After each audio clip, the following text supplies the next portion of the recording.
proceed. That's agreeing, don't we need that? All right, we'd like to call a meeting to order, the Building Advisory Board. First on the agenda, any public comments, questions from the public related to topics that are not part of the meeting agenda, but are related to the authority and responsibility of the Building Advisory Board, come to the podium. Not seeing any. Next, approval of the minutes.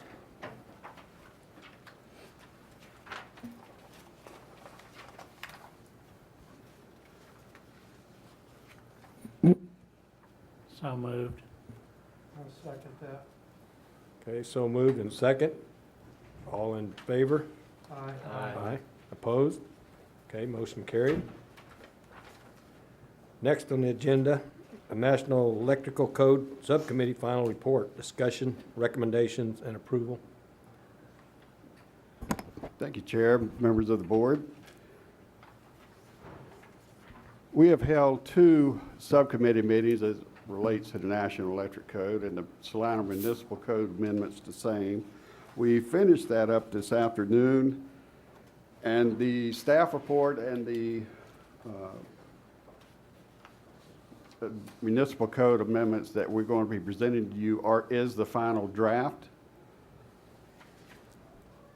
In keeping with our the board's directives as we continue to move forward with the code adoption process, this final draft will be presented, and we will ask the following option from the board this afternoon. Either one, to approve a motion to direct staff to move forward with this code adoption process to include the 2011 National Electric Code with the Salina Municipal Code amendments, or to approve a motion to direct staff to bring back additional information or other action as the board deems appropriate.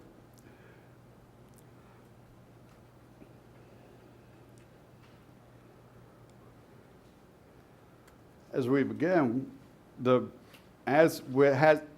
same process basically has been for all of our code adoption process, whether it's the International Building Code, International Residential Code, our uniform plumbing, uniform mechanical. And as it starts on each one of these, the beginning sections are always administrative, and they are specific to the jurisdiction. As such, they remain as an amendment, so we can reflect the proper edition of the code that we are amending and addressing, especially in the administrative side of that. So in lieu of the 2005 edition, we are in the process of adopting the 2011 edition, where it reflects Annex H and Annex G is struck out. It's the same annex, but for whatever reason, the 2011 edition changed the lettering in the code body. So we're reflecting the proper. See if we can enlarge this a little bit. That's a little better. What we see now is what was going to be exempt, work that is exempt from permit. This reflects not only the National Electric Code amendments, but it also reflects directly our other code bodies that we've already discussed in previous subcommittee meetings and BAB meetings as it relates to the International Residential Code, International Building Code. We found it important that all of these would mirror each other and reflect the same language, especially as to what is exempt from permit. And now these code bodies do. The NEC exemptions that you see here, items 1 through 6, mirror what is stated in the International Residential Code and International Building Code specific to the electrical items that are exempt from permit. Our other items that you see, we kept these amendments basically untouched as they were previously amended, because basically this text is administrative, specific to our jurisdiction, where it relates to permit fees, permitting, those type of items. So we kept that just as we have in the other code bodies that we have amended and brought forward to the board. Item G, where it states applications and extensions, I know it's a little difficult to see, but the red text clarifies what we would consider suspended or abandoned work. And it now states 90 days after the work has commenced, as opposed to at any time after the work is commenced for a period of 180 days. This also mirrors the same verbiage that we have in our International Residential Code and the International Building Code, as was decided by the board in our previous subcommittee meetings. So they are sharing the same language. There's no difference in any one of our code amendments as far as our administrative. The biggest section that was amended, and this is amended for 8-151, as it addresses arc fault circuit interrupter protection. We have completely removed and rewritten this to address the amendments for the Salina Municipal Code. And this is a combination of language from the 2011 National Electric Code, which we are preparing to adopt, and also includes text from the 2014 National Electric Code, which best serves our jurisdiction. So that's why you see this as an amendment, because it's a combination of two different code bodies to come up with this amendment that best serves the needs of the city of Salina. One of the keynote things is previously from the panel box to the first outlet for these arc fault circuit interrupters, that had to be in some type of a conduit, rigid metallic conduit or armor cable. And in the 2014, that's now allowed to be non-metallic wiring, basically what we refer to in the industry as Romex. However, there is very strict restrictions on the length that can be. For a number 14 average wire gauge, you can only go 50 feet. And for the number 12, you can go 70 feet before the conduit rigid metal conduit or some other EMT or armor flex cable from the panel to that first device would be applicable. So we found that to be very beneficial, both to the installers, our electricians, our contractors, and our design professionals. As such, that text from the 2014 National Electric Code is now included.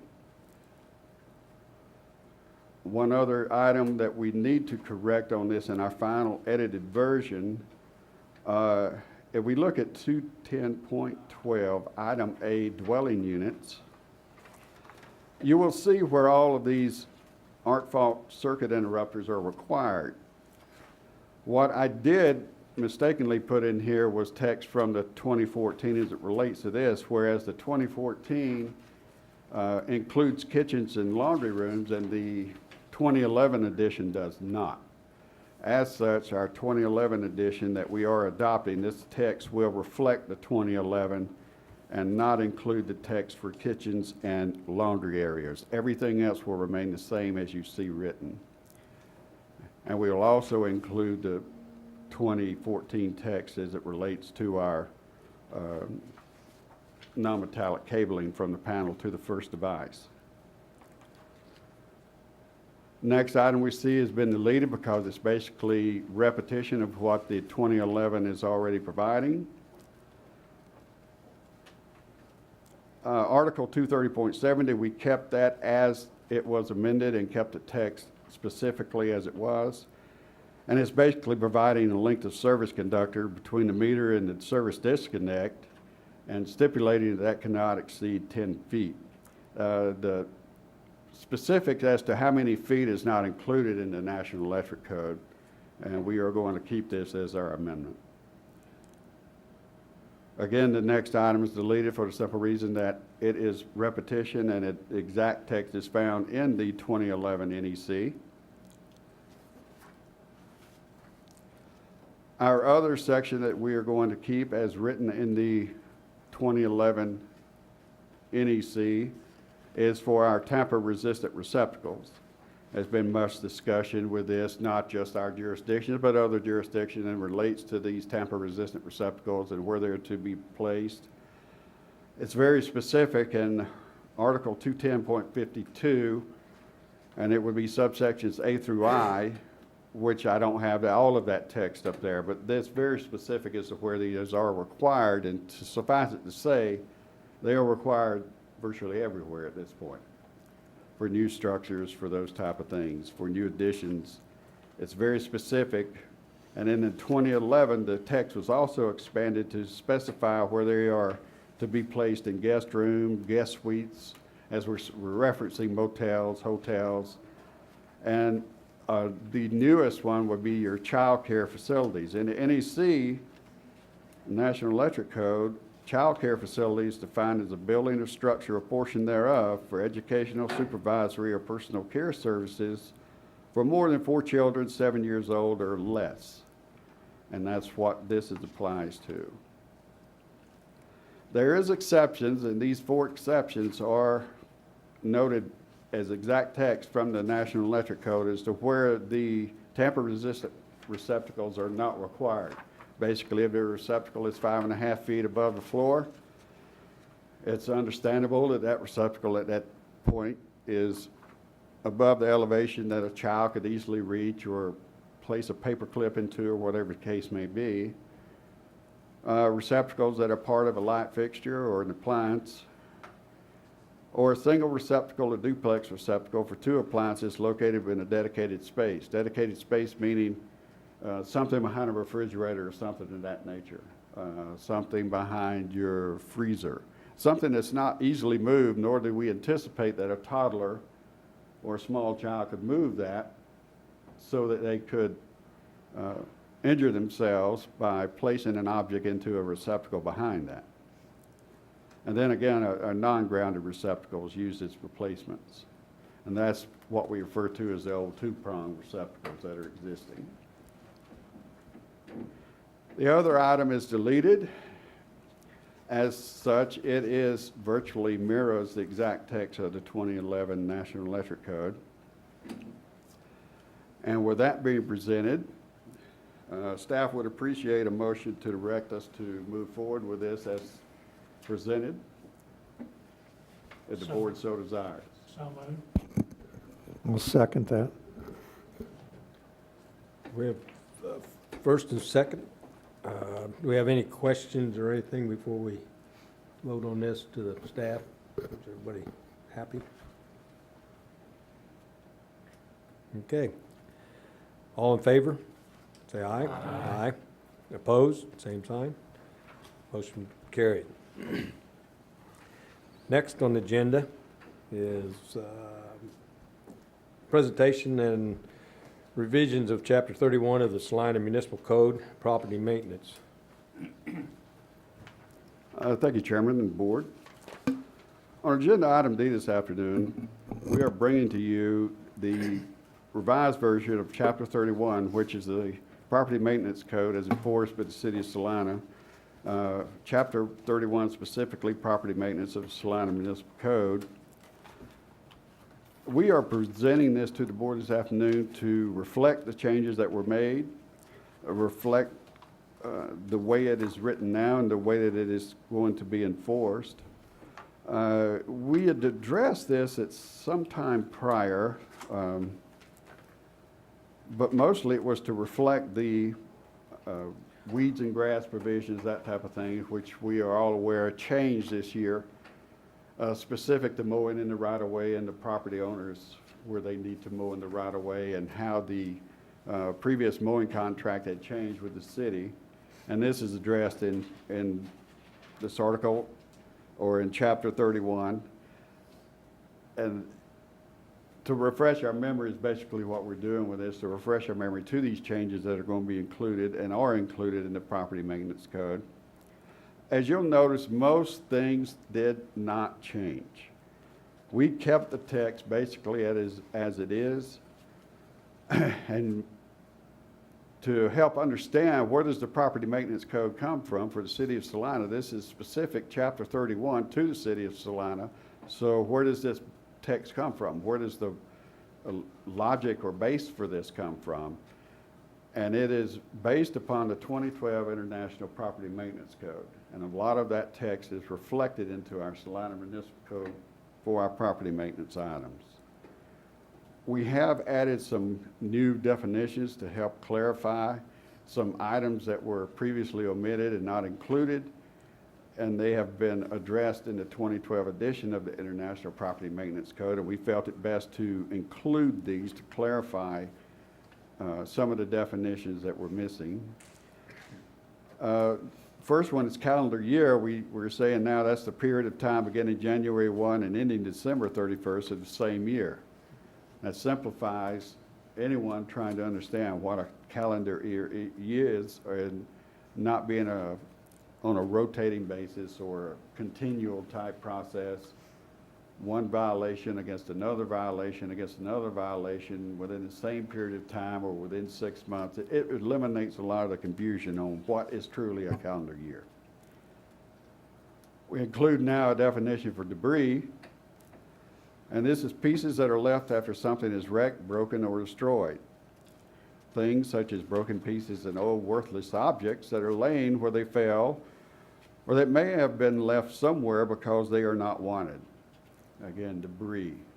They're worthless objects. We now include a definition for graffiti, and that is markings as initials, slogans, or drawings written, sprayed, painted, or sketched on a sidewalk, driveway, street, wall of a building, or public restroom, or the like.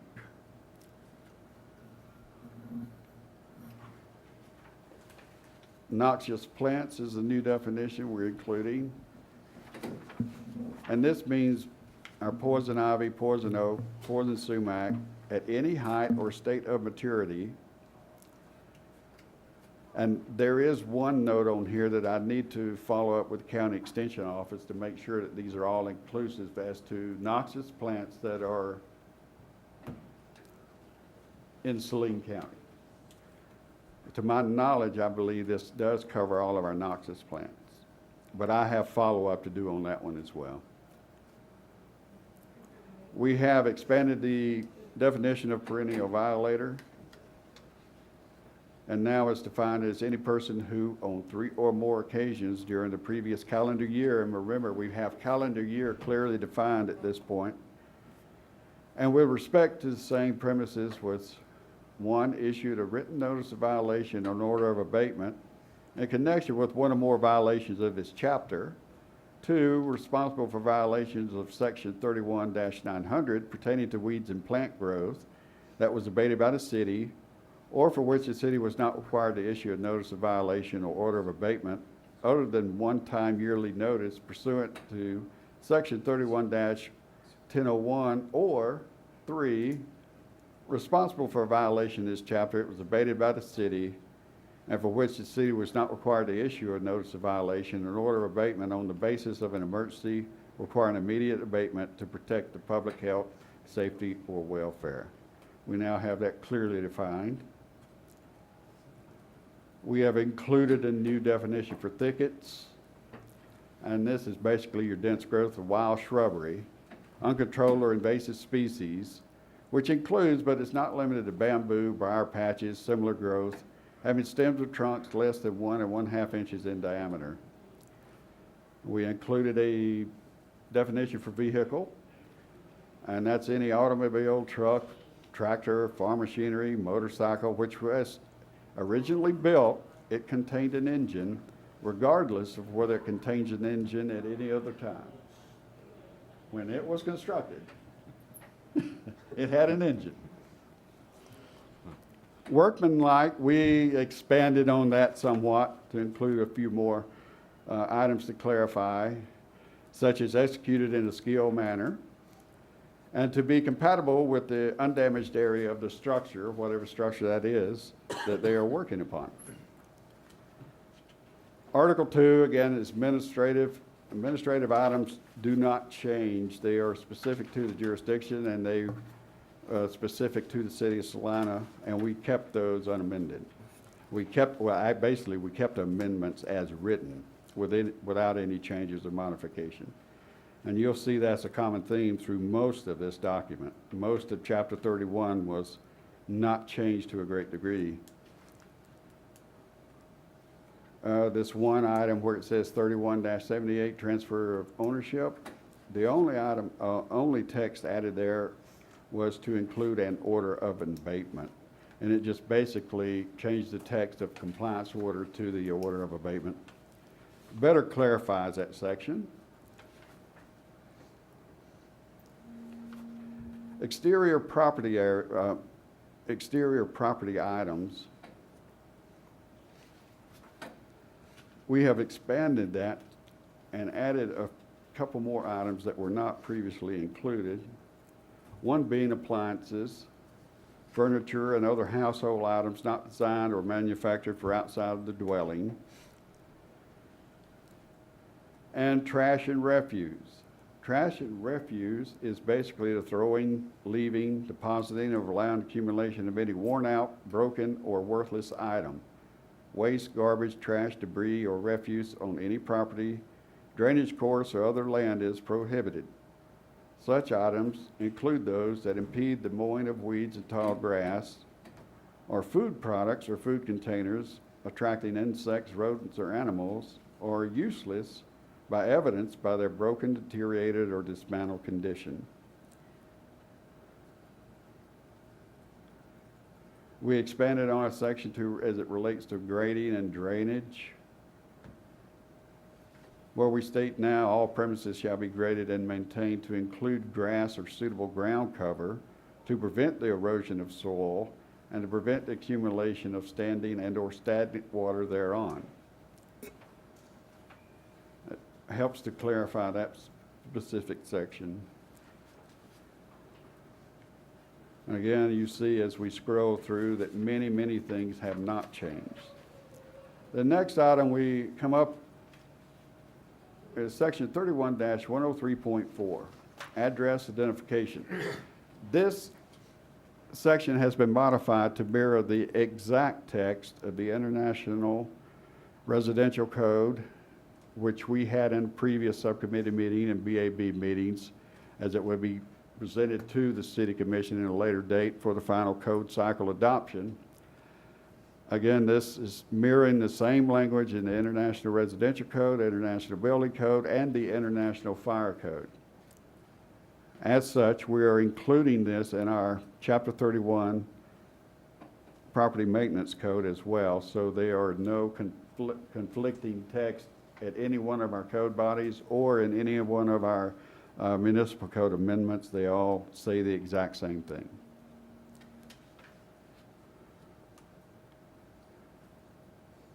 We added additional text to section 31-103.5 as it relates to structural members.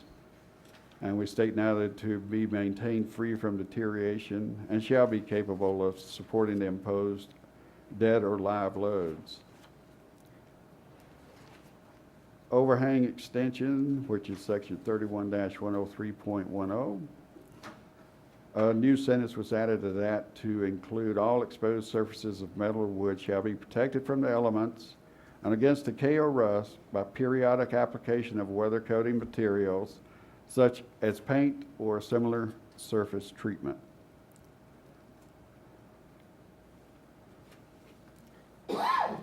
Section 31-103.16.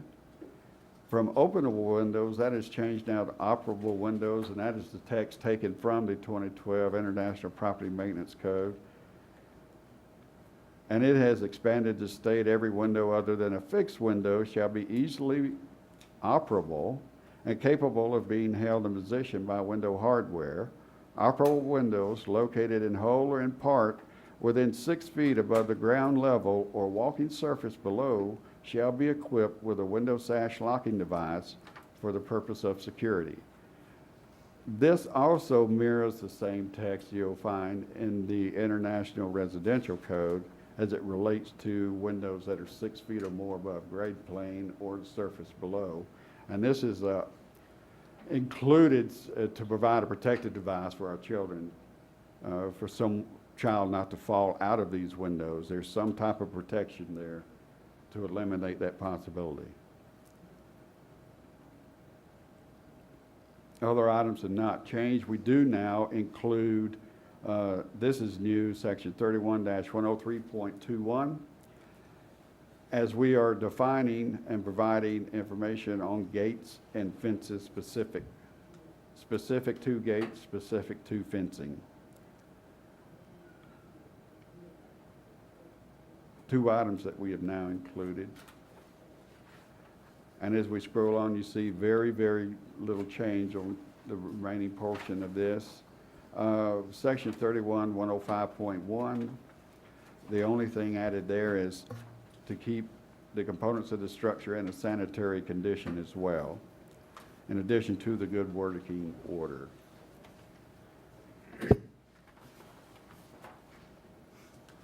Section 31-107.3, refrigerators. It was reworded in the 2012 edition of the International Property Maintenance Code, and it was less confusing the way it was written in that code. As such, we have modified our amendment to reflect that language.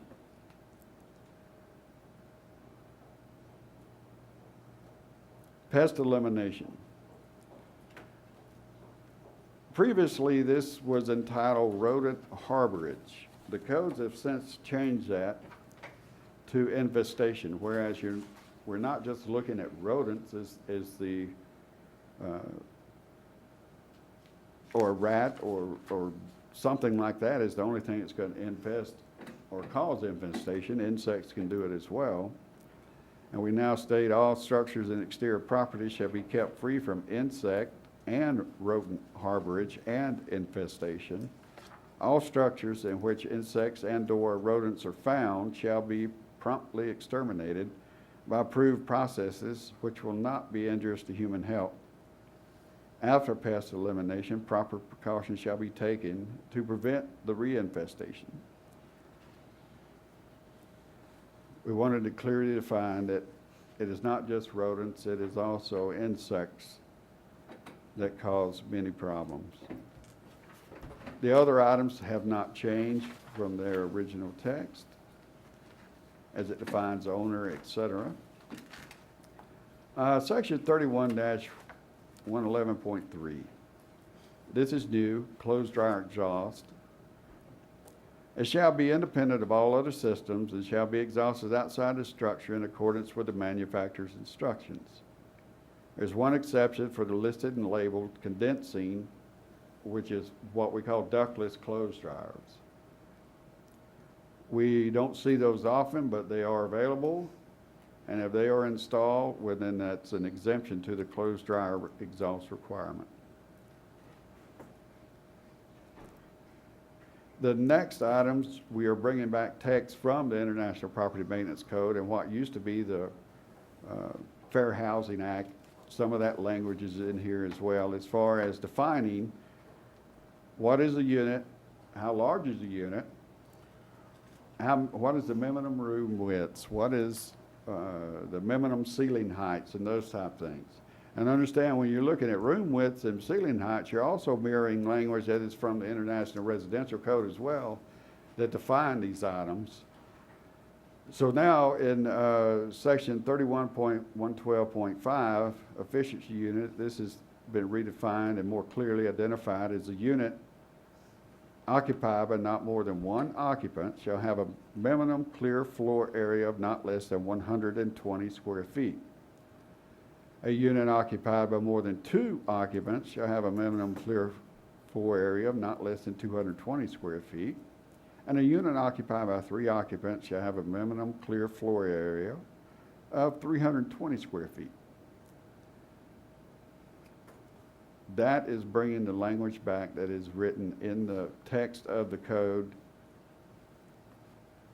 clearly defining a 1 unit, a 2 unit, and 3 unit minimum areas for those occupancies. Section 31-112.6 is providing the minimum room widths. And a habitable room, and that means all habitable rooms other than the kitchen, shall be a minimum of 70 feet in any planned dimension. Kitchen shall have a minimum clear passageway of 3 feet between the counterfronts and appliances or counterfronts and walls, meaning that you have at least 3 feet to walk around the island or whatever the cases may be, or in front of your cabinets or drawers or whatever's in that kitchen. The ceiling heights, and again, this reflects exact text from the international codes as well, as far as a minimum clear ceiling height of 7 feet. And exceptions are provided there that mirror the exact text of the international code as well. Whether you're talking about beams and those type things in a basement and what's allowed to infringe upon that 7 feet of clear ceiling height. It also addresses slope ceilings as well, such as those that you find in a typical attic finish. Our room areas. Every living room shall contain at least 120 square feet. Every bedroom, a minimum of 70 square feet. Every bedroom occupied by more than one person, a minimum of 50 square feet for each occupant thereof. That clearly defines the room area for these rooms. And now we're at section 31.112. We address overcrowding. Dwelling units should not be occupied by more than permitted by the minimum area requirements as follows. In a living room, 1 to 5 occupants. The living room's to be 120 square feet minimum. If there's 6 or more occupants, it is to be 150 square feet. Dining room, 1 to 2 occupants, there's no requirements. And I just lost this thing.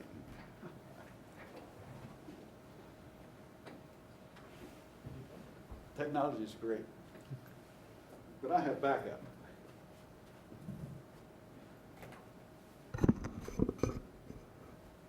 I suppose you can hear me from this one as well. Dining room is 1 to 2 occupants. There's no requirements as far as square feet. If there's 3 to 5 occupants, 80 square feet minimum. 6 or more occupants, 100 square feet minimum. And bedrooms, they comply with section 31-112.8 that we just looked at above, where it states that the bedroom minimum of 70 square feet, and if it's more than one occupant in that bedroom, a minimum of 50 square feet of floor area for each occupant thereof.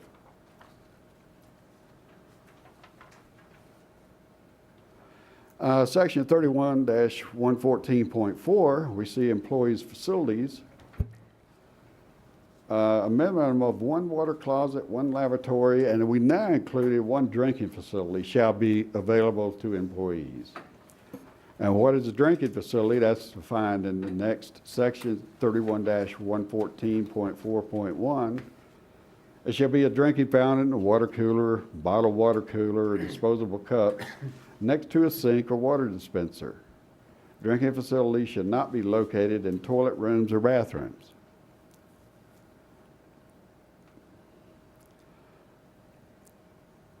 On section 31-115.2, is it looking at location, not to traverse a maximum of 1 flight of stairs. Previous text was not more than, and that's just been more clearly defined in the code body, and that's the only change to that. Plumbing systems and fixtures. We have expanded some of that text. We've also more clearly defined what they are requiring,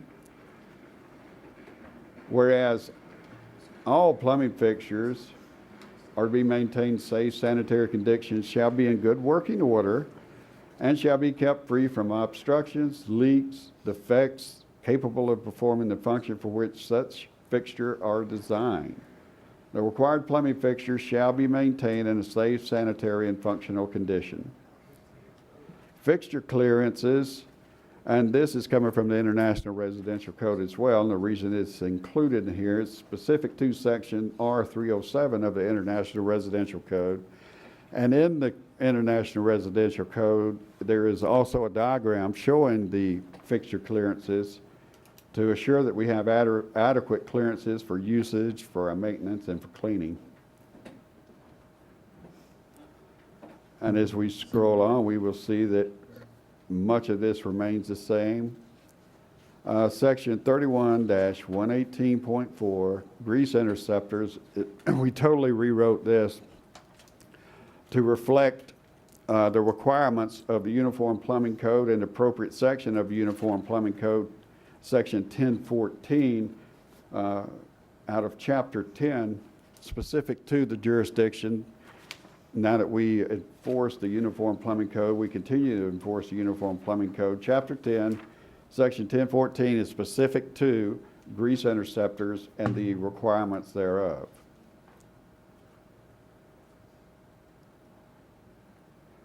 Section 31-120.3 is our heating facilities. And this states that dwellings shall be provided with heating facilities capable of maintaining a room temperature of 68 degrees in all habitable rooms, bathrooms, and toilet rooms. And it further states that cooking appliances shall not be used, nor shall portable unvented fuel-burning space heaters be used as a means to provide this required heating. The 68 degrees has been a requirement for quite some time, and that's required in the International Building Code as well, as far as the temperature required for these, to provide heat for your dwellings. But where is this measured from? It's clearly defined now, the room temperature measurement, which is the next section, 31-120.4. It is measured 3 feet above the floor near the center of the room and 2 feet inward from the center of each exterior wall. That is how we measure this to come up with the 68 degrees. That's where that calculation comes from, the measurement. On electrical services, some of this mirrors the National Electric Code, which we just addressed a few moments ago. Whereas there is not a single-phase electrical service less than 100 amps required in the National Electric Code. And we have changed that from 60 to 100. There is an exception that is included in this, whereas in the city of Salina, we know there are still some existing homes with a 60 amp service. So existing fully functional and unaltered 60 amp services are permitted to remain in service until which time a service upgrade is completed and required.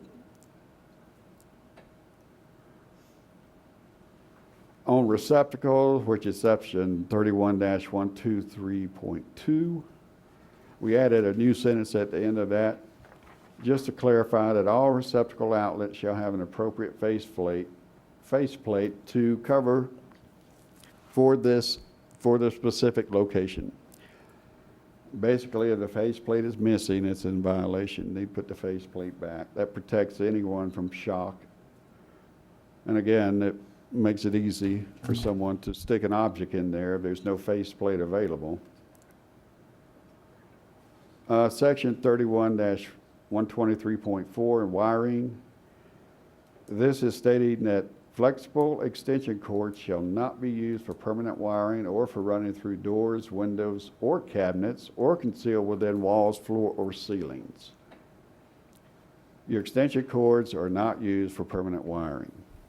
We do find that violation from time to time where someone's attempting to do that. Section 31-124.1. This specifically provides the requirements for elevators and dumbwaiters, and the certificate requirements thereof is applicable to ASME's A17.1, and we clarified Appendix N is the authority on the A17.1 applicable to these for the certificates.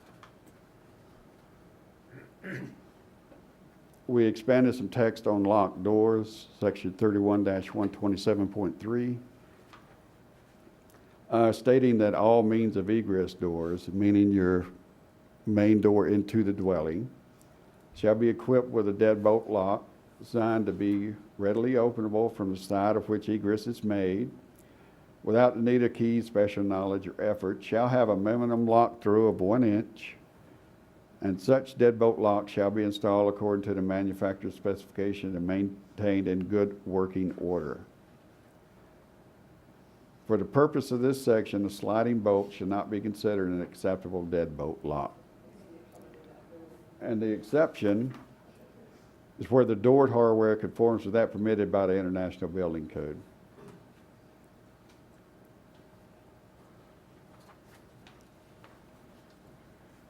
Section 31-129.5, this is specific to our smoke alarms.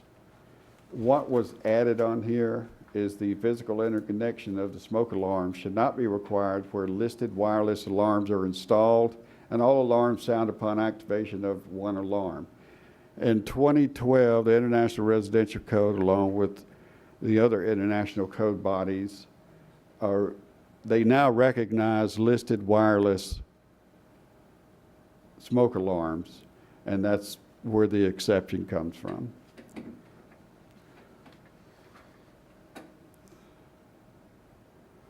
Our boarding standard did not change other than to clarify the sections that we are referencing, which is 31-130.2.1 through 130.3.5.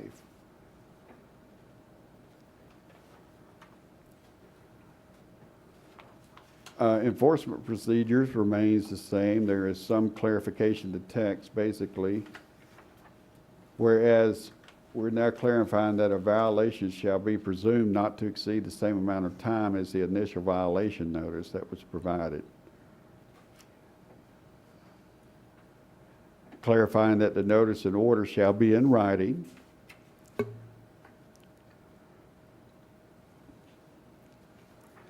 And we're clarifying that for insurance proceeds, we're clarifying that the City of Salina, in care of the Director of Finance, is the appropriate entity to make this payment to.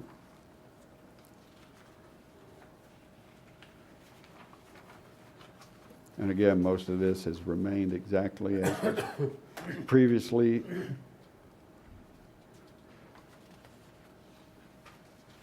One change we have here is 31-504, structure unfit for human occupancy. And it's just additional text that's been added to more clearly define what this is.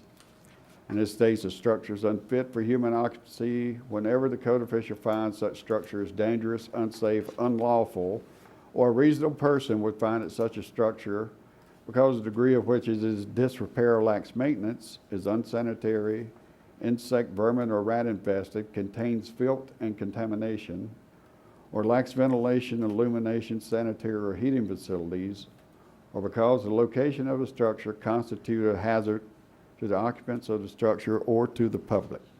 This is more clearly defined to address what is a structure, or what do we classify a structure being unfit for human occupancy.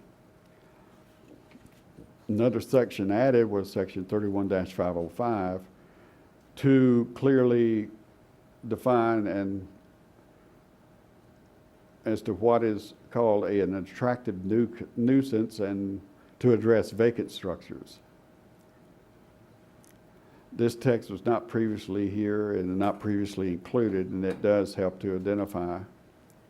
And it states if a structure or portion of structure is vacant or unsecured and is unfit for human habitation, as we just spoke of in the text above, and occupancy is not in danger of structural collapse, the code official is authorized to post a placard on the premises and order the structure closed up so as not to become an attractive nuisance, which oftentimes happens with some of these abandoned houses and vacant homes. They easily can become an attractive nuisance to vagrants or other individuals.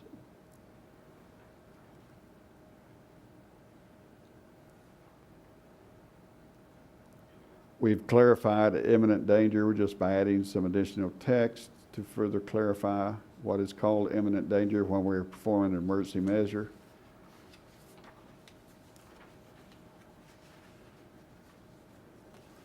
And as we mentioned in the previous meeting, our subcommittee meeting, this is the totally rewritten section regarding weeds, Article 8 regarding weeds. And it now clearly defines the responsibility of the owners, the agents, the occupant, as far as what's to be mowed, where it's to be mowed, and specific to the right-of-ways and those type of things. It was completely rewritten and is now enforced as you see it written. And if there's any questions to that end, I believe our resident expert that wrote this, Mr. Hobby, is in the audience, and he can probably address those questions to clearly identify where are we to mow.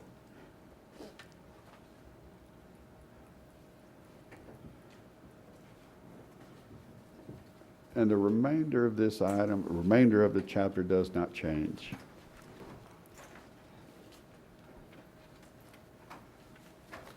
So is there any questions of staff? Any points of clarity? Now that we've revisited this, I believe for the second time, to refresh our memory. When and how exactly is the property maintenance code brought into effect?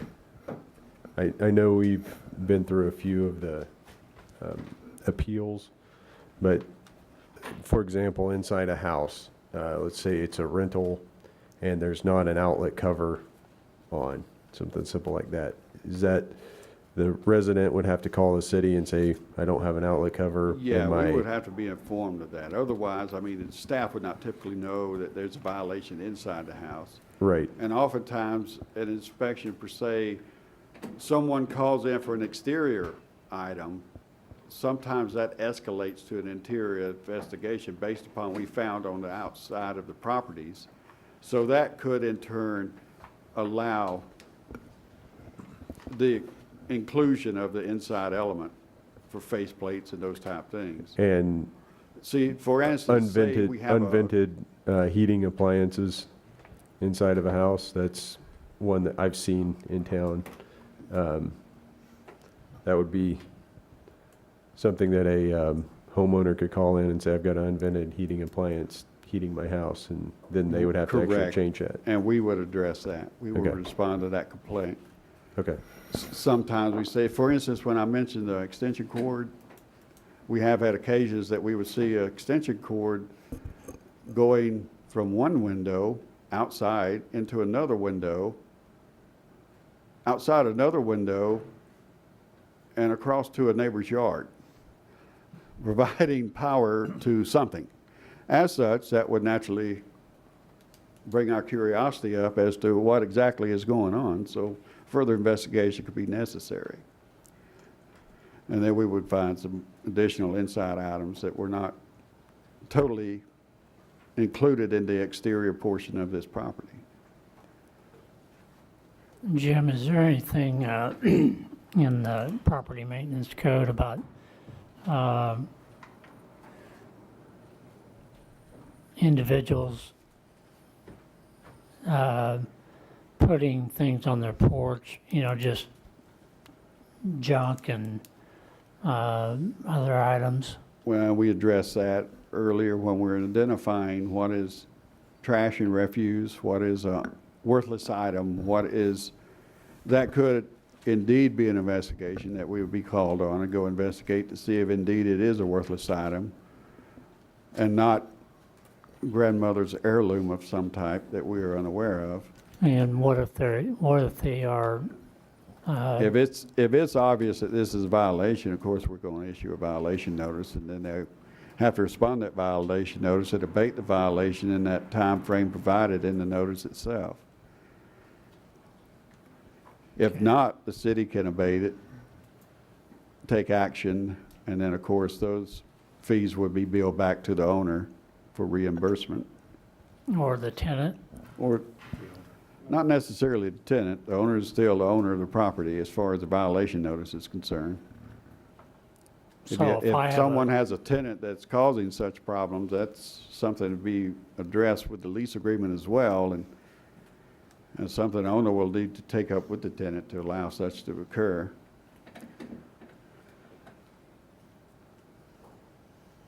I have a question on the 5-day on the, to remediate the tall grass or weeds. Where the city sends those out certified, if you're not home the first day it comes out, it's been more than 5 days before I've actually gotten some of the notices. I'd be more than glad to answer that question. if you'll go back up to the ordinances within the city on chapter 8, chapter 31, it talks about the 5-day is gone. We are totally doing a 10-day process for all the violations. So everything is up on a 10-day process because certification mail goes to Wichita, back to Salina, and eats up 4 of those 5 days. So we changed everything this last summer, actually spring, to a 10-day notice period. And you are correct, it is the responsibility of the owner of the property that's registered at the county treasurer's and courthouse as be the ones that were receiving the notices as well as the billings for those properties. So state statute requires it to go to the state, to the owner of the property, not just city code. However, the city does notify the tenants because as a landlord, I get copies, or I get the original, and it always says copy to tenant. Correct. We send that, we do not send a copy to the tenant as certified mail. It's just Exactly. regular mail. So they may get that notice prior to you as the owner of the property getting that as And well. hopefully take care of it. That's hopefully. between you and your owner. Yeah. If not, we'll come and take care of it for you. Does that, a 5-day, if you send it registered, does the 5-day start though? when We you have no sign it? longer have a 5-day program. It's 10. But, or 10-day, You're- but I mean, when does that start? Does that start when you sign it? The Sign for the date that it's letter? mailed, and then when we actually start tracking that 10 days from the time that you see the certification mailing postmark. So if it goes to Wichita, final day, so it could give you 11, 12, 13 days, depending on.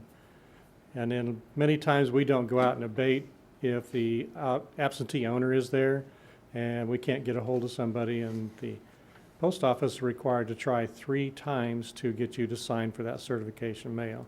If you don't sign for it within a period of time, we get the card back, then we go out and automatically abate at that time. So we had one this summer that went over 45 days before we went out and abated, so. We wait You till, try- at you least try you to get work with notified. them. Try to work with you, Okay. exactly. And you can appeal, as Mr. Brown has already mentioned, you can appeal that to this board, or you can come in and ask for an extension and sign some type of extension allowing you extra days to work on it. We can give you one extension of the same 10-day period time frame that your notice is due to be removed, so. Okay.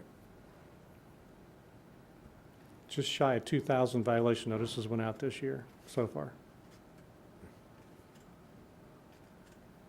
Okay? Okay. Thanks. Thank you. Thank you. Any other questions? Okay. Not Is the- this to be adopted or these changes? These changes are already in place. Okay, They're just, this more. And just we're an refreshing the update. board's Yeah. memory, so to speak, to readdress these, whereas it's easy to forget some of these items, considering how much information and how many subcommittees and how many board meetings we've had regarding the international codes and the uniform codes. It becomes confusing, so it's good to bring this back to readdress and refresh. Okay, The only next- other item I have is we've already established the International Energy Conservation Code Subcommittee. That was established at the last meeting, and all of our board members chose to be on that particular subcommittee meeting. The next subcommittee specific to the International Energy Conservation Code will be the 24th, I believe, 2 weeks from now, at 2 p.m. in room 105, which is adjacent to this room. And we will begin our discussion specific to the International Energy Conservation Code. I will make sure everyone has a packet prior to that time, at least a week in advance.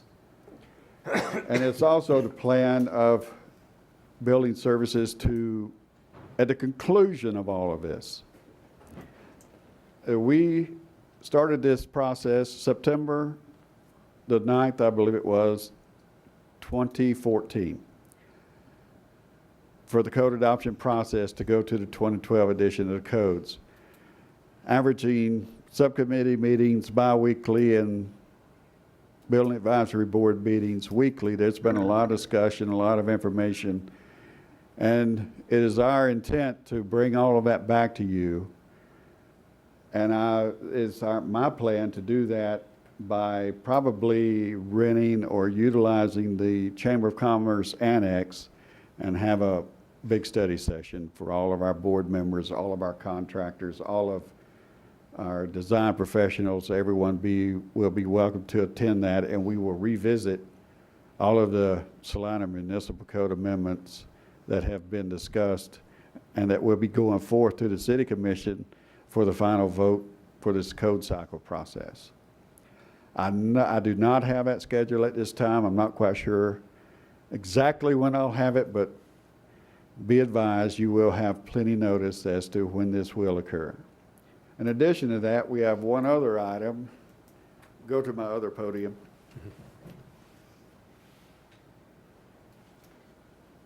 Jim, before we move on from the date of the next subcommittee meeting, I'm going to be gone again because it's Thanksgiving week. I was wondering if anybody else is going to have an issue with that date. No? Okay. That's a good point. Let's pull up the calendar.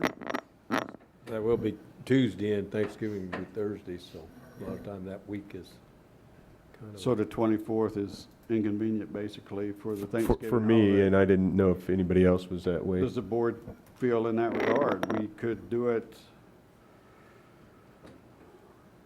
let's see, 2 weeks following, what would be December the 8th? The 24th is fine for me.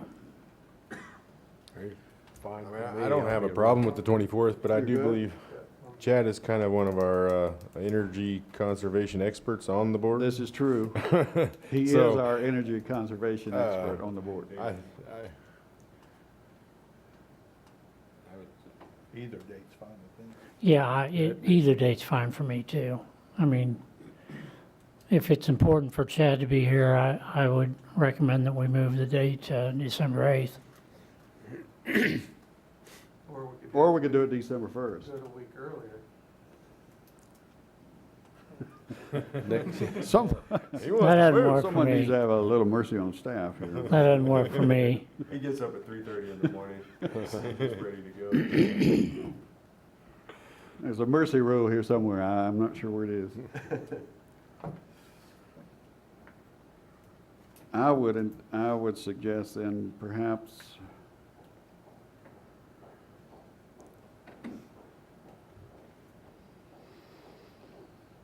what about December 1st? Well, it would not work for me, but please go ahead. That would not work for you, but please go No. ahead. Yeah.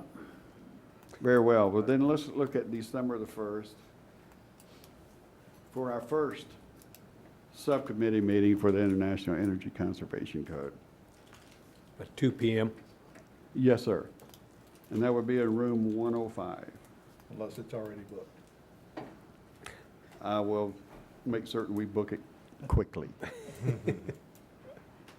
We will book a room somewhere. And this is open to the public. It is indeed. To all of our contractors, design professionals, everyone is everyone is welcome to attend all of these. And you obtain continuing education units by doing so. What time is that meeting again? 2 o'clock, 2 p.m., December 1st, room 105. And if any of that changes, I'll be sure and notify the board. As far as if the room changes for some reason, we have to go to an alternate location. One other item, we need to save the date here. And everyone needs to note this. On November the 19th, from 10 a.m. to 3 p.m. at the Chamber of Commerce Annex Building, it will be presented a study session specific to our housing study. As everyone knows, we had a housing study performed. We're getting to the end of this housing study. So the housing study, the results of that housing study and the strategic plan is going to be presented to our design professionals, our building advisory board, our planning commission, our board of zoning appeals, city commission, all in a joint effort. So everyone is welcome to attend that. See that? And again, it's November 19th from 10 a.m. to 3 p.m. And that's in the Chamber of Commerce Annex Building across the street. And I believe that's all I have this afternoon. Are you serving lunch? We will, Come on, Gary. that would be a no I'm hearing. Well, Gary, you gotta come through for us. You will not like what we serve. Okay, You will not be heard about it. yeah. Okay, and we still have 2 openings on the youth members on the board. Anyone that expresses interest should notify staff or go to the website. Anything else? Any other questions or anything? If not, meeting adjourned. Very good.